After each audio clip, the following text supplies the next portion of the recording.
Hey skiers, I'm Jeff from skiessentials.com. And I'm Bob. Happy Friday. Welcome back to our Top 5 Fridays ski industry news videos.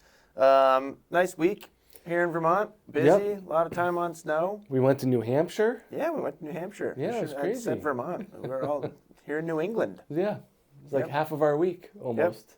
Nice to visit Waterville Valley for a little bit. Yeah, it was great. Saw a little bit of that in the Playmaker 101 video that we put up yesterday. That was a lot of fun to put together. Sure was. Pink. Pink. Seems like the theme, Yeah. at least for me. You had a lot of pink and white on yesterday. I don't know that's how for it sure. why did a bunch of people produce pink things and give it all to me this year? I don't know, but it worked out. Yep. Tomorrow I'm going like earth tones and Yeah. orange. All right. Like you gotta switch it up, Bob. No, I hear ya. I don't think I have anything to chat about before we get into the news, do you? I don't believe so. Regular stuff going on. Yeah, we're still running some sales. Yep. Kind of consistent from last time that we mentioned that kind of stuff. So check out Ski Essentials. You can definitely find some really good deals on skis right now. Totally. But we won't dwell on that. Let's just get right into the fun stuff. All right. So topic one here, we're right in the middle of World Championships, which is always a blast to watch. Basically, men and women have both competed in Alpine combined and Super G so far. Michaela straddled the gate while potentially on her way to winning the combined. So, unfortunate DNF there. Bad She's skier. just washed up. Yep. It's done. Yep. But thankfully, Isabella Wright's right there to pick up where she left All right. off. Isabella Wright did pick up a 13th in that race. And Michaela didn't take long to prove us wrong, Bob. I think we're both very pro Michaela. Picking up a second in the Super G. And what I thought was just a very heartwarming side to that story is she had matching medals with her boyfriend, Alexander Sealda. Yeah. I'm working on my pronunciation of his last name, and I believe I'm getting closer and closer to correct. I mean, you went so far as to listen to, did he pronounce it or was it No, someone else pronounced that it? was someone else pronouncing it. Okay. But I did do some research. There was research involved. I can vouch for that. But yeah, they had matching silver medals. They were both bib 9. Talk about a power couple. That is pretty cute. I thought that was really cool. And then really strong skiing on the men's side. In the combined, I feel like the men's team isn't necessarily known for their success in combined. River Radamus was 4th. Eric Avidson was 9th. And then Ryan Cochran-Siegel was 10th. I feel like the men's strength is in the speed rather than the tech. So they. Yeah, I think they probably built a big lead Yeah. in the Super G. Yeah. Yep. And then in the actual Super G, River Radamus was 16th. Kyle Negomir, 17th. Ryan Cochran-Siegel, 18th. Kind of cool to see 3 U.S. men right in a row there, 16, 17, 18. Lots more racing to come. I think we go all the way up until the 19th, the World Champs. And then like February's over. It's a short month. Are we in a leap year? Is this a leap year? I don't think so. I would have heard about it. For somebody who has a birthday in February, I really feel like I should have a better sense of leap years. But it doesn't directly affect you, so I get it doesn't it. directly affect me at Yeah. all. But off topic, my birthday's in 2 days. Yeah, you're going to be a year older on our next Top 5 Fridays. A full year older. That's awesome. I wonder if I'll have grayer hair. Obviously. So if I look really old next Yeah. week, well, I'm 1 year older. So yeah, looking forward to watching more of World Champs. And then the rest of the week's news, I think we'll go pretty quickly. We just kind of have like three quick stories here, nothing to really dive too deep into. Second topic here is the National Brotherhood of Skiers hosted an uphill event at Vail with great success. Yeah, I think that there's like, with backcountry, uphill skiing, whatever you want to call it these days, there's a lot of strength in numbers that like an individual could really see a lot of like barriers to it, but like a group is a lot more successful. And safer. And there's just a lot of like little things that you might not know that someone else can easily chime in and say, nope, this is what you're doing wrong, this is how to do it better. Totally. Whatever, however you want to put it. And you get the benefit of like camaraderie and the socializing and the fun factor. Yep. So Colorado Sun put together a really good article kind of recapping this event.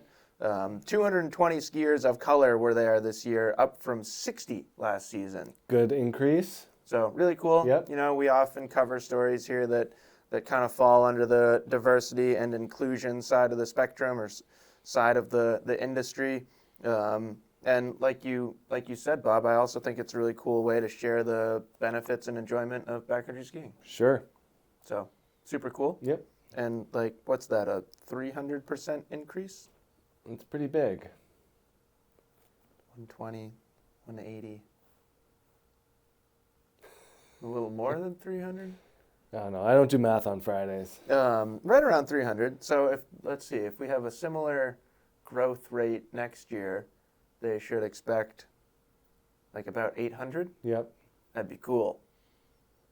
Yeah. I mean, like, you also see like really large groups of people like skinning together. Like Yeah, which is always a sight. Yeah, it's always a sight. Yep. You know, like I kind of thought like gravel bikes, like uphill skiing, like really attract like pods and groups of people for sure. Yeah. So that's all part of the fun. Hey, it's better to have a group of cyclists on a gravel road than on a paved road. Yeah, I agree. So I just thought that was really cool and definitely would encourage you to check out the Colorado Sun article. Also, just a nod to Colorado Sun, they do a great job over there. Yep. Excellent publication. And then third topic of the week, I feel like we should go grab Mikey, bring Mikey into this I thought I was going to like call him. Yeah. But I didn't bring my phone. Anyways, Silverton has announced plans for a second lift. And before we get into it, if you're sitting there like, no, they're going to ruin it. I thought this was really interesting, and I didn't know this, that the original permit actually allowed for 3 lifts, a base lodge, and 10 overnight cabins. And they're putting it on the other side of the valley. Correct. So it's going to be 2 separate things. Yep, so you're going to have new access to a Yep. whole new side of kind of or a new wall of the bowl that makes up Silverton, so to speak. Yeah, crazy zone for sure. Still somewhere I would really like to ski. Yep. Brought up Mikey, our coworker, because he's gone there numerous times. Yeah, he Loves goes like it every there. year. Yeah. He's like a regular. Yep. They probably know him by first name. It's always, his stories are great because he always runs into either people that he knows or like, 1 degree of separation. Right. Like it's a very Right. kind of small community. Tight-knit group. Yeah. So that'll be cool. Yep. Maybe I'll wait until that lift is installed to make my inaugural trip to Silverton. Yeah, you'll get double the terrain offerings. Totally. From both chairlifts. Double the fun. Yep. And then fourth topic here, we have a highlight of the Work from Eldora program. And this is basically a really interesting story, kind of with the growth of remote work possibilities. Eldora transforms a portion of its lodge into a community workspace. I think it's on Thursday and Friday. Actually, it was started in 2017, but in this post-pandemic world, it's really kind of taken off. Yep. Which I thought was cool. And I think it is really interesting to just see like the different ways that people can work these days. And the different ways that ski areas are trying to attract people to get there on days that they otherwise wouldn't go. Totally. Real, like, when we see overcrowding on weekends, ski areas are like, how do we get those 20% of those people to come here Monday through Friday? Right. Enjoy the resort then. Yeah. So this is a good example of that. Right, and if you can go ski for 2 or 3 hours, get to your computer by 11 a.m., Yep. put in 6 hours of work, sounds like a pretty productive day. Yeah. It's like very similar to what we do. I know. Our lodge is just 6 miles down the road. This is the lodge. Yeah. But anyways, I thought that was really cool, and there's links in the description of the video if you want to learn more about that, and maybe you'll take advantage of it. Yeah. Free Wi-Fi. Yeah. Sounds like a really good, nice workspace actually. Cool little mountain. My stepbrother lives in Boulder, and Yep. him and his kids have spent a lot of time at Eldora, and Yeah, nice alternative to the bigger Yep. Colorado resorts. Excuse me. Oh, I almost lost it there, Bob. We have a special topic 4.5 this week before we get into edits. We had a couple of really fun events this week. One of them is happening kind of right now. I think it probably just ended as we're filming this. But Red Bull Playstreets is happening today. Super cool event through the streets of Austria. I always really enjoy watching that. The creativity is just off the charts. Yep. So you should be able to find a replay. Red Bull had it kind of on their platform. So take a look for that if you want to watch that.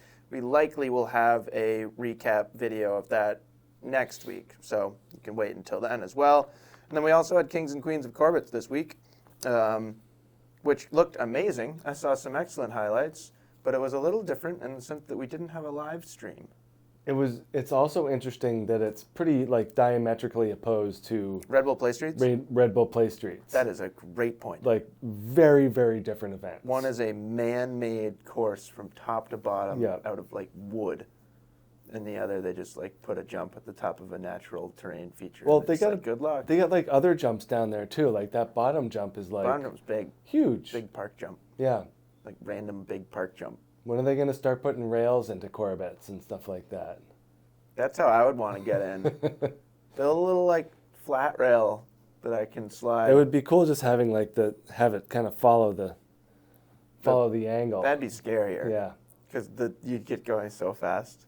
A nice flat, like short flat rail right at the top, like a little 25-foot flat rail. Yeah. I might actually like gain some confidence if you put a rail at the top of Corbett's. I don't know why. I don't know. I think that's the next level. Sometimes when you are coming off a flat rail like that, it feels like you're like weightless for a second, and that I don't know. I don't know. The double backflips, the wall rides, cool. The cork sevens. That's all looking too easy now. I think they need to incorporate some more features.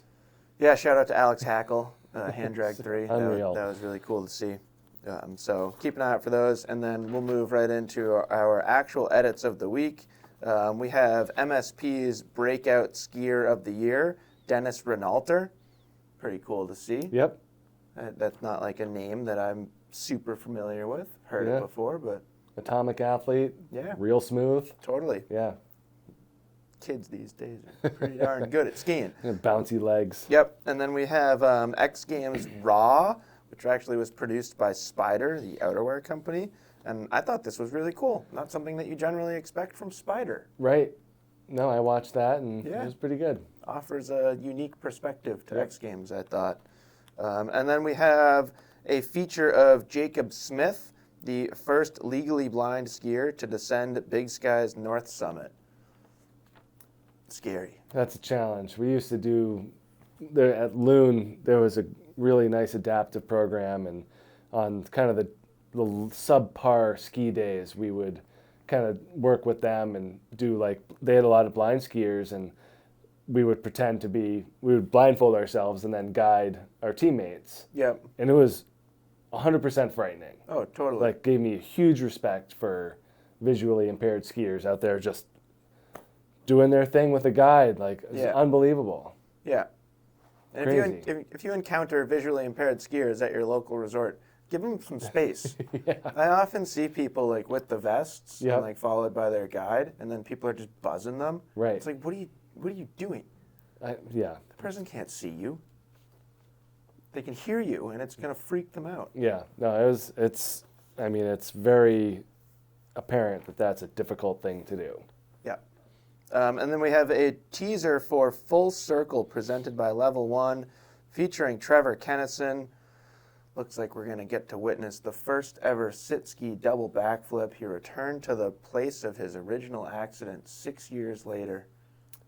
And I didn't know I didn't know the backstory, but was he injured doing the same type of thing? I'm not actually sure if he was injured doing a double backflip. And like, that's a great question. My next thought was, how cool would it be if he came back and like was able to do things on the sit ski that he wasn't able to do before the accident? Yeah, like, I kind of think we've reached that point. That's a pretty cool story. I'm not 100% sure, but I think these are all things that we're going to learn in this film, Bob. Sounds like a must-watch. Yeah, so I'm not exactly sure when that's coming out, but check out the teaser.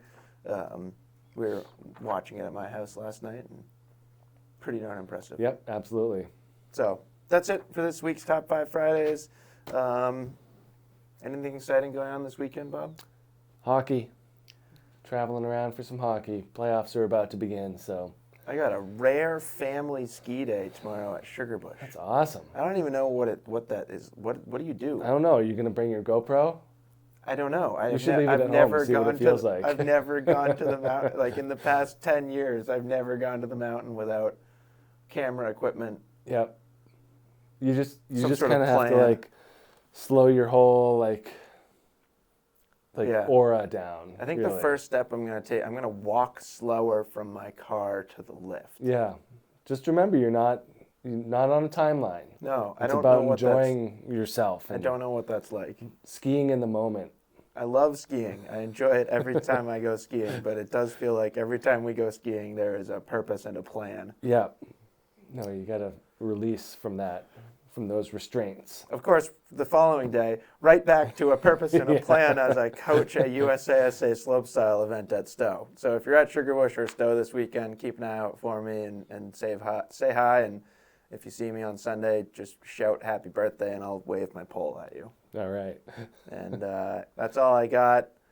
We'll talk to you next week. Hope you guys all have a fantastic weekend. Bye.